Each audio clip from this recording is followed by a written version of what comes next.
Indonesia menonjolkan potensi luar biasa dari sekitar 64 juta pelaku usaha mikro kecil menengah atau UMKM. Secara monumental berkontribusi mencapai 61,1% dari produk domestik bruto atau PDB, menyerap 97,1% tenaga kerja, dan mengontribusikan sebanyak 14,4% pada total ekspor negara. Meskipun demikian, kisah sukses UMKM seringkali dihalangi oleh sejumlah tantangan klasik yang masih menjadi hambatan serius.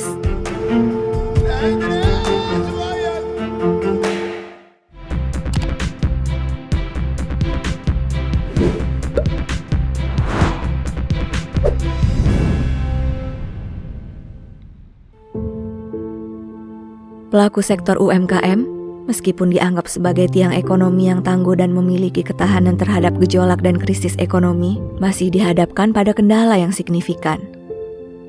Tantangan tersebut melibatkan akses pasar yang terbatas, ketidaksempurnaan dalam daya saing, hingga permasalahan manajemen yang terus dihadapi. Dengan masuknya era digital yang meluas, menjadi semakin penting untuk memberikan perhatian khusus pada peran pendampingan. Pendampingan tidak hanya berfokus pada aspek finansial semata, melainkan juga mencakup pemahaman dalam mengenai perkembangan teknologi dan strategi pemasaran digital. Sebagai mitra yang setia, pendampingan memegang peran kunci dalam memandu pelaku UMKM agar tetap berada di jalur yang tepat untuk meningkatkan kualitas usaha mereka. Kami memulai usaha ini di dalam, di gang. Paling ujung mentok paling dalam. Tidak ada orang yang menyangka kalau kami bisa membuat keripik singkong pedas ini bisa dikenal. Alhamdulillah tidak hanya Indonesia, kami juga memiliki beberapa konsumen dari luar. Nah, pada saat COVID masuk, kami baru menyadari media sosial ini penting banget. Karena 60% reseller kami itu semuanya tidak ada yang aktif. Semuanya pada stuck dan mereka dengan alasan ya takut tidak laku kalau ngambil barang. Jadi pada saat itu kami mulai mengaktifkan seperti Instagram, TikTok, semuanya kami aktifkan. Jadi kalau untuk sekarang memang kebalikan, malahan 70% itu adalah online dan 30%-nya adalah konsumen satuan untuk sekarang ini. Awal mula ketemu Bank Indonesia itu tahun 2019 sebelum COVID, dan itu kami melakukan kurasi. Jadi kami mengenalkan produk kami beberapa tahap dan kami menjelaskan bahwa memang produk kami ini berbeda lah dengan keripik singkong pada umumnya. Pada saat kami pas di kurasi, kami jelaskan kalau kami punya keunikan keripik yang tidak berminyak, kemudian ada inovasi 19 varian rasa ya.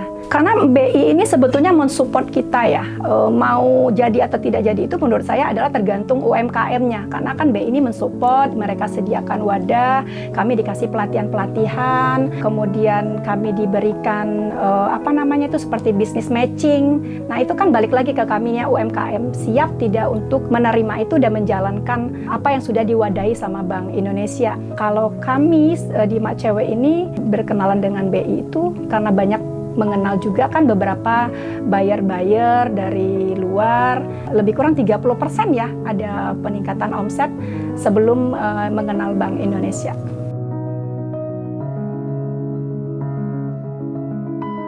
Saya adalah ketua kelompok tani Jaring Mas Sejahtera, di mana kelompok tani Jaring Mas Sejahtera ini merupakan bagian dari Gapok Tan Cagar. Kami, kelompok tani Jaring Mas Sejahtera ini terdiri dari 17 orang anggota.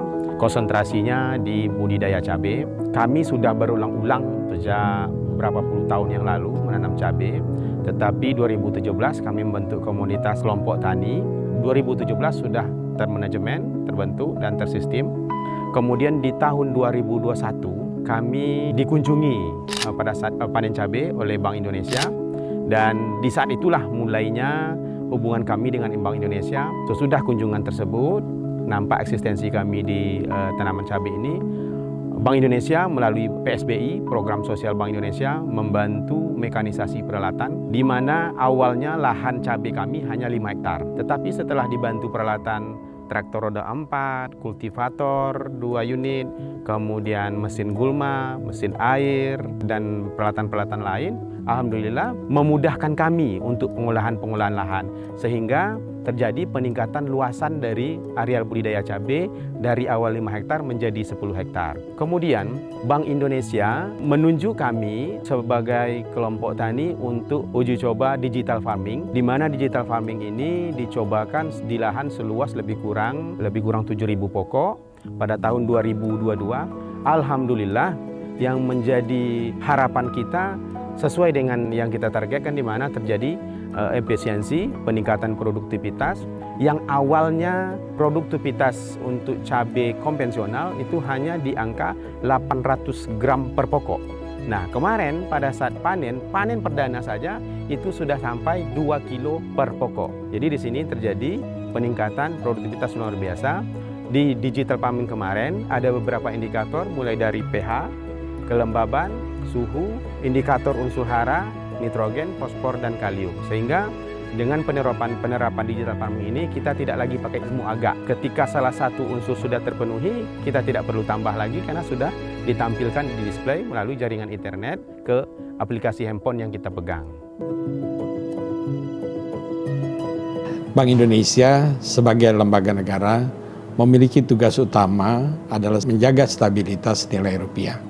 Nah, di dalam kita menjaga stabilitas nilai rupiah, ada satu strategi yang sangat penting yang dilakukan oleh Bank Indonesia, yaitu melalui pengembangan UMKM. Kenapa kita mengembangkan UMKM? Karena UMKM mempunyai peran yang penting di dalam perekonomian Indonesia. Salah satunya adalah UMKM mempunyai peran sebesar lebih dari 60% di dalam pembentukan produk domestik bruto di Indonesia dan menyerap tenaga kerja lebih dari 97%. Ya.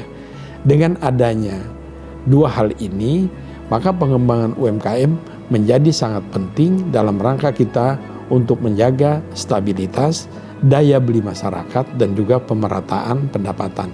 Bank Indonesia mempunyai strategi dan kebijakan. Strategi pertama, akselerasi ekspor UMKM. Nah, di dalam strategi ini kita mendukung dan mendorong ya untuk UMKM yang sudah bisa melakukan ekspor. Ini kita dorong agar terus bisa mengembangkan komoditasnya dalam jumlah yang cukup dan juga dalam kualitas yang memenuhi standar dari negara-negara tujuan ekspornya, atau kita melakukan kurasi. Strategi yang kedua yaitu adalah UMKM go digital. Kebijakan dalam konteks digitalisasi pada UMKM ini, yang pertama ini adalah terkait dengan kita mengimplementasikan sistem pembayaran, misalnya terkait dengan KRIS, dan yang kedua adalah BI PAS ya. Nah, dengan adanya digitalisasi sistem pembayaran tentunya kita harapkan akan mendukung kelancaran dari transaksi UMKM itu sendiri. Dari sisi demand, kita juga mendorong UMKM itu untuk melakukan digitalisasi di dalam kegiatan yang dilakukan oleh mereka.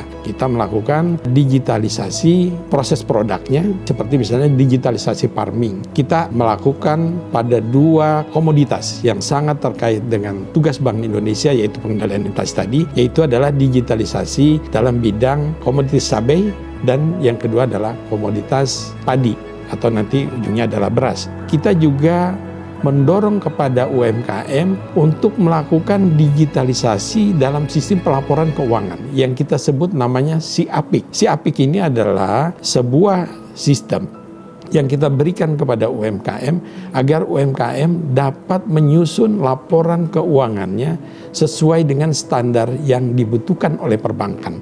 Kenapa demikian?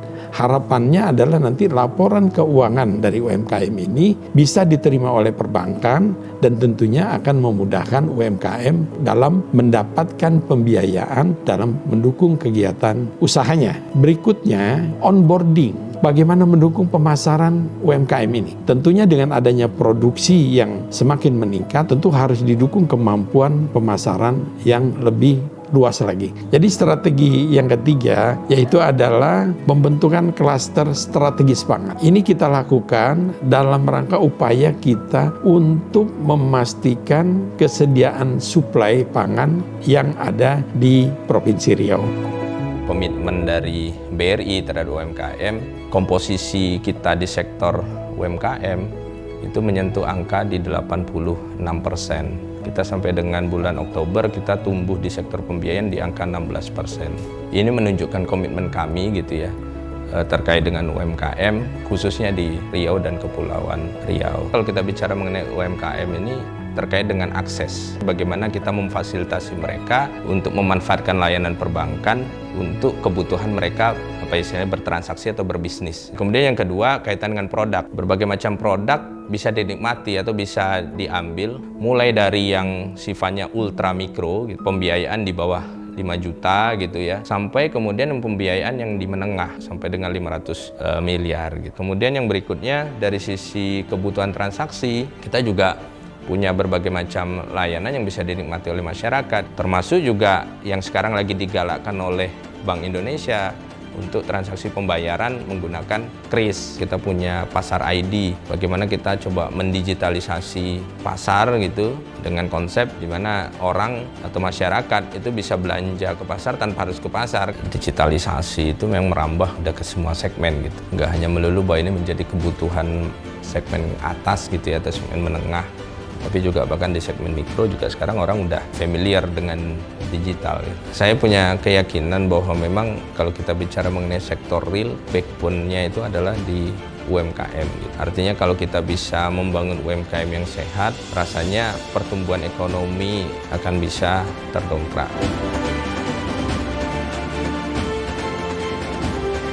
Sejalan dengan semangat kemajuan, langkah-langkah konkret dan pendekatan holistik dalam memberikan dukungan kepada pelaku UMKM diperlukan. Inisiatif dan program yang efektif akan membantu mengatasi tantangan-tantangan tersebut dan membuka jalan bagi UMKM untuk tumbuh dan berkembang secara signifikan di era digital ini. Dengan demikian, kita bersama-sama dapat membantu para pelaku UMKM untuk upgrade dan mencapai puncak kesuksesan dalam dinamika ekonomi yang terus berkembang.